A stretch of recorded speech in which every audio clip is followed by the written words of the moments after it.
अस्सलाम वालेकुम everyone, welcome back to another video. Last time मैंने एक वीडियो बनाई थी जिसमें मैंने आप सबको बताया था कि डिफरेंट वीज़ा कैटेगरीज ओपन हो चुकी हैं, जिसमें है स्टूडेंट वीज़ा, वर्क वीज़ा, उसके अलावा और भी काफ़ी ज़्यादा कैटेगरीज हैं जैसे कि बिज़नेस वीज़ा, फैमिली वीज़ा। तो मैंने आपको उस वीडियो में बताया था कि मैं वन बाय वन कर आपको इन सारी कैटेगरीज़ के बारे में एक्सप्लेन करूंगा। तो आज बारी है जी वर्क वीज़ा की। आज मैं आपको बताऊंगा वर्क वीज़ा के रिलेटेड, लेकिन इससे बताने से पहले मैं ये भी चीज़ ऐड करना चाहूँगा कि अपनी मैंने लास्ट वीडियो जिसका लिंक आपको ऊपर स्क्रीन पर शो हो रहा होगा, उसमें मैंने बताया था कि आप कमेंट सेक्शन में कोई भी क्वेश्चन मुझसे पूछ सकते हैं।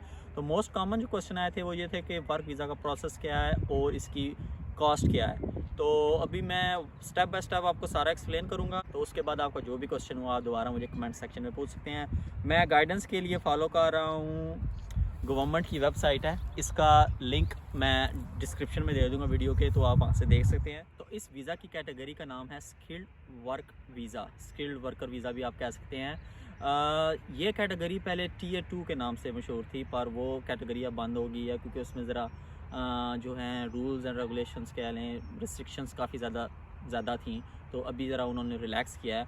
तो स्किल्ड वर्कर वीज़ा के जो मेन पॉइंट्स हैं, जो एलिजिबिलिटी है, वो मैं आपको बताता चलूँ। लेकिन इससे पहले मैं आपको बताऊंगा इसका ओवरव्यू में ये है कि ये कैटेगरी जो है ये ऑस्ट्रेलियन पॉइंट बेस्ड सिस्टम को फॉलो करती है। आपको वीज़ा तब मिलेगा जब आप 70 पॉइंट्स गेन करेंगे। 70 पॉइंट्स आप किस तरह गेन करेंगे? नंबर 1 चीज़ है आपके पास जॉब स्पॉन्सर होना चाहिए, जिसे पाकिस्तान, इंडिया, बांग्लादेश वगैरह में कहते हैं जॉब कॉन्ट्रैक्ट होना चाहिए, ठीक है। नंबर 2 है आपकी जॉब एलिजिबल जॉब ऑक्यूपेशन की लिस्ट में होनी चाहिए। कुछ ऑक्यूपेशंस हैं जो कि एलिजिबल हैं इस जॉब के लिए।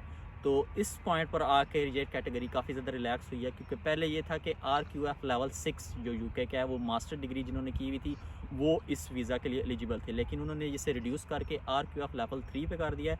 अब पाकिस्तान में जिसने इंटर किया हुआ है, FA भी वहाँ पर कहते हैं, FSC प्री इंजीनियरिंग, ICS, उसके बाद ICOM, O level, A level, जिन्होंने भी ये वाले बेसिक क्वालिफ़िकेशन जिनके पास है, वो सब इस वीज़ा के लिए एलिजिबल हैं। और ये एक लंबी लिस्ट है जिसमें सारे ऑक्यूपेशन शो हो रहे होते हैं। फॉर एग्जांपल मैं 2-3 आपको ऑक्यूपेशन जैसा कि बता देता हूँ कि किस तरह के ऑक्यूपेशन अब एलिजिबल हैं। जैसा कि शेफ़ के वीज़ा, आप किसी रेस्टोरेंट में जॉब करेंगे, आप किसी के सेल्स मैनेजर हैं, आप अगर पाकिस्तान में किसी इंश्योरेंस कंपनी में काम कर रहे हैं, आपके पास अकाउंटेंसी की डिग्री है, क्वालिफ़िकेशन है, आप किसी बैंकिंग फ़ील्ड में काम कर रहे हैं, आप किसी मेडिकल फील्ड में काम कर रहे हैं, तो ये सारे कैटेगरीज़ ओपन हो चुकी हैं। और इसके लिए एक list of eligible job occupation है। उस ऑक्यूपेशन जॉब का जो बुक है, उस बुक कह लें या कह लें कि लिस्ट है एलिजिबल जॉब ऑक्यूपेशंस की, वो मैंने डिस्क्रिप्शन में दे दिया। और वहाँ पर वो लिंक जाकर ओपन करें और वहाँ पर आपको सारी जॉब जो कि एलिजिबल हैं वो शो हो रही होंगी, ठीक है। और नंबर 3 जो इम्पोर्टेंट चीज़ है उसमें है इंग्लिश लैंग्वेज की रिक्वायरमेंट।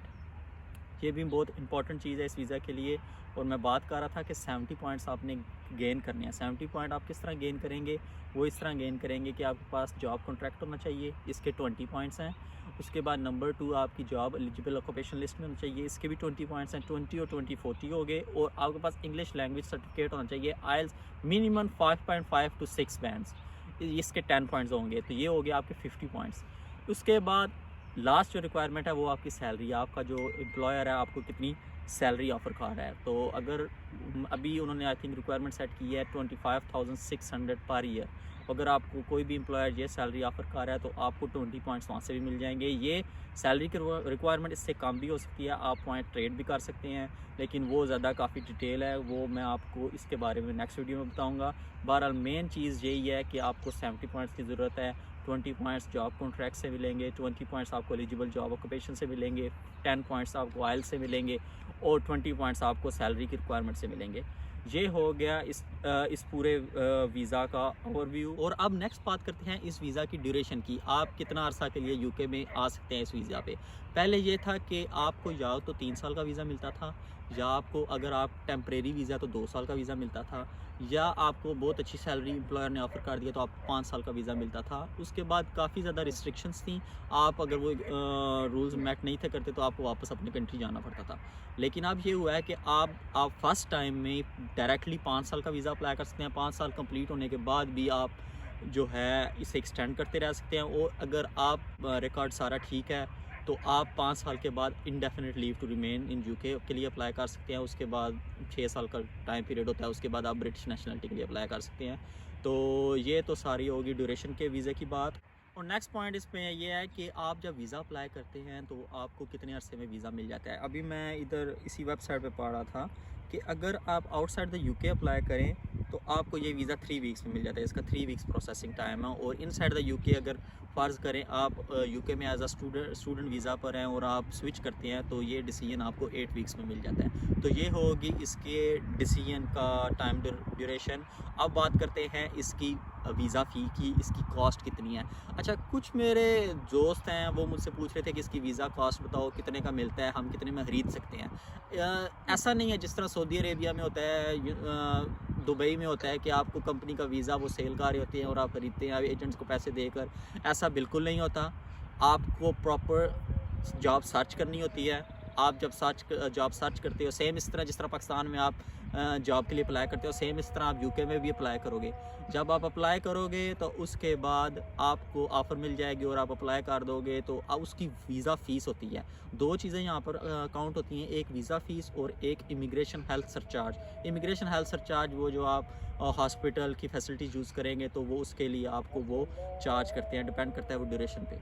अगर वीज़ा फ़ी के बारे में बताऊं तो अगर आप आउटसाइड द यूके अप्लाई कर रहे हैं तो वीज़ा फ़ी है £610 for a visa up to 3 year. 3 साल तक का वीज़ा जो होगा उसकी £610 फ़ीस होगी।